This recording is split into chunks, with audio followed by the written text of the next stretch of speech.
Hey gaming fans, so I started a new project where I want to actually build a Legendary Exodia Incarnate deck. I just picked these cards up and I thought this would be such a great monster to build a deck around, and I realized you could build several different variants of this deck. I mean, you can go for just straight Exodia win, you can go for aggressive push, you can go for stall. So I'm just figuring, let's try a bunch of different decks. Let's play around with this. So this is my first attempt, and this is going to go for the straight Exodia build, just to try and win by Exodia. So if you're not familiar with the Legendary Exodia Incarnate, it's basically Exodia in his full form on the field, except he doesn't win you the game himself. But what he does is he cannot be normal summoned or set, and he must be special summoned from the hand by tributing a Forbidden One monster, which is any of the pieces of Exodia, and he's unaffected by all cards effects, basically. So pretty much the only way to kill this guy is through battle. And his attack is 1,000 times the number of Forbidden One pieces in the graveyard. So if you have all 5 pieces in the graveyard, he's 5,000 attack, which is where the aggressive part can come in. And then to top it off, if your opponent does run this guy over in battle, you get to draw cards equal to the number of Forbidden One, Exodia pieces in your hand. And at the same time, during the end phase of your turn, you have to return one of your Exodia pieces in the graveyard to your hand. So he gets weaker during your opponent's turn every turn. But anyways, yeah, let's get to the deck. So obviously you need 3 of these guys. Just to make sure that you get them when you need them. Just a little bit, like the whole deck's based around them. So you got to play 3. And then of course, there's the Exodia, the Forbidden One pieces. You need all 5. I mean, you could technically play without 1 or 2 of them if you really wanted to, but I mean, what would be the fun in that, and what would be the point of that? But yeah, so all 5 pieces of Exodia. So that's it for the Exodia, I guess, part of the deck. So I'm just going to move that over to the side. And so this strategy is kind of similar to my Exodia Necros build, where I try to focus on getting all the pieces into the graveyard. So we're going to use cards like Armageddon Knight and 3 Mathematician. I believe he's at 1, so I can only have 1 in the deck. Otherwise, I'd probably go for a build involving this guy to bring him out faster. But, I figure, why not? Let's go this way. The problem is he is a warrior, so he doesn't work with your wands in this deck. But he's a spellcaster, which is perfect. So yeah, I mean, these guys all do the same job. They pretty much, once they're summoned, they send any of the pieces from your deck to the graveyard. Nice and simple. Mathematician, though, if he is destroyed by battle, you get to draw a card. Another bonus, but you might not always keep him around anyways. Then I also have 2 of the Witch of the Black Forest, because, she searches out pretty much any monster in this deck. I think every monster in this deck, including the Incarnate guy, because he's got 0 defense. So it's a good thing they didn't give him the question mark with the defense as well.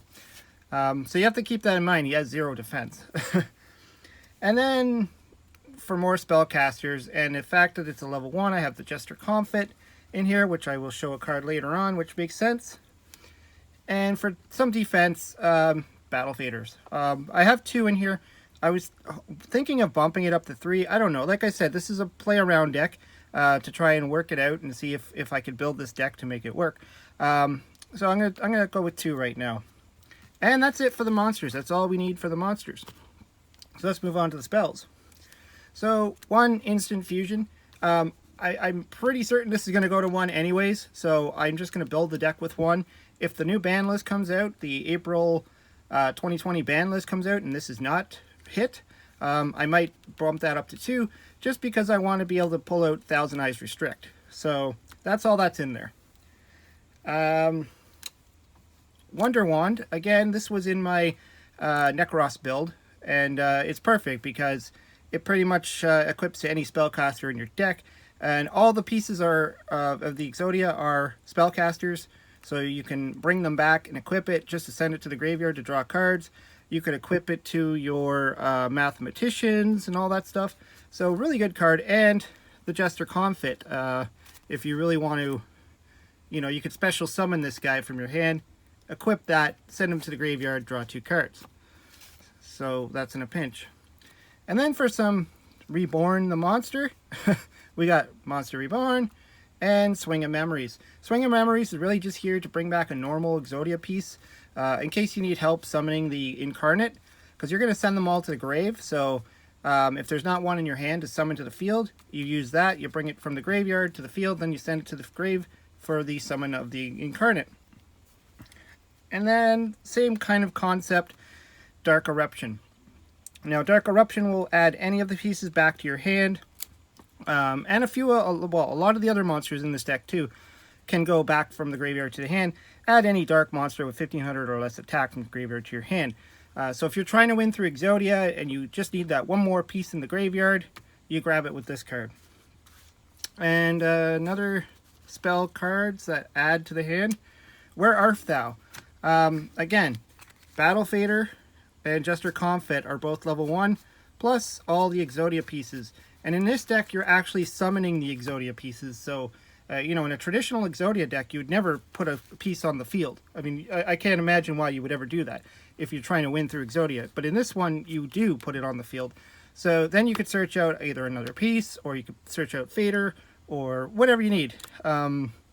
Originally, I did have Effect Veiler in this deck, but I found it to be a little bit slow. I don't know. Again, I'm going to play around with that, because Effect Veiler is a spellcaster and it's a level 1. Then to round up, we have Hippo Carnival. Just more stall. And you get level 1 tokens, which works with Where Art Thou, which is cool. And you can possibly keep your Exodia Incarnate alive for a couple turns with this card. Because when you activate this and you summon the Hippo tokens, your opponent can only attack the Hippo tokens. So if you have a weaker Incarnate on the field, and you don't want him to die just yet, you activate this. He'll stick around for at least one more turn. And to get rid of some nasty monsters on your opponent's side of the field, Dark Hole and Raigeki. Keep in mind the Exodia Incarnate can't die from effects, so Dark Hole won't kill him. So if he's on your field, you could Dark Hole, and he won't go anywhere. And you do need to have some spell and trap defense. So right now I got 2 Twin Twisters. I originally had 3 in the deck, but I started finding them to be cloggy and drawing them when I don't need them. So I bumped it down to 2. Of course, if you're going to be playing this in any kind of format or competitively or against friends who play a lot of back row, you would definitely want to up that. Now on to the traps. I play 1 pinpoint guard. This was a big debate for me, and I'd like to hear your thoughts on it, because you could play Call of the Haunted, you could play any of the number of trap cards that special summon from the graveyard in defense mode. The thing I like about this is it brings it back, and it cannot be destroyed by battle or card effects that turn. So you could bring back an Exodia piece in defense mode, your opponent can't get around it, and then hopefully it sticks around for the next turn that you can summon your Incarnate. So that was my only thought of that. Of course, you can bring back Witch of the Black Forest. I mean, pretty much the same as Sandgate. You can bring back your Armageddon Knight, whatever you need. So, of course, the only stipulation here is your opponent has to attack. So, the next card, which is totally amazing for this deck, and it was obviously designed for this deck, and that's Obliterate. I only have 2, but I'm only playing 2 because I only have 2. I don't know if I would play 3. This seems like it could be cloggy as well. Great card, though. You can only use it once per turn. So having multiples isn't going to do you well. It's just a case of drawing it quickly. Otherwise, it just sits there and it does nothing. So what this does is you can target 1 monster on the field, send 1 Forbidden One monster or Exodia card from your hand or deck to the graveyard, and if you do, bounce that card to the hand. And then if this card in the spell and trap card zone, if this card is sent from the spell and traps card zone to the graveyard, you can target 1 Forbidden One monster or Exodia card in your graveyard, add it to your hand. You can only use 1 Obliterate effect per turn, and only once that turn. So if your opponent kills it, you can get an Exodia piece back. If they don't kill it, you can continuously bounce their monsters back each turn, which can be really annoying. And of course, you can even bounce your own monster back. It doesn't say opponent's monster, it says you could target 1 monster. So if you summon Armageddon Knight, you can bounce them back if you really want to and summon them again. And the last thing is Threatening Roars. Originally, I didn't have these in there. I took it out, and then I realized I'm building. This is an Exodia build, so this is trying to win through Exodia. So you want stall. In different builds of this deck, when I go and start building other decks around these cards, I'll probably go a more aggressive way and remove the Threatening Roars. But yeah, that's pretty much the deck. And for so far, with very little testing, which I hope to do some more of, but I just wanted to throw it out there for you guys to see and give any thoughts or ideas.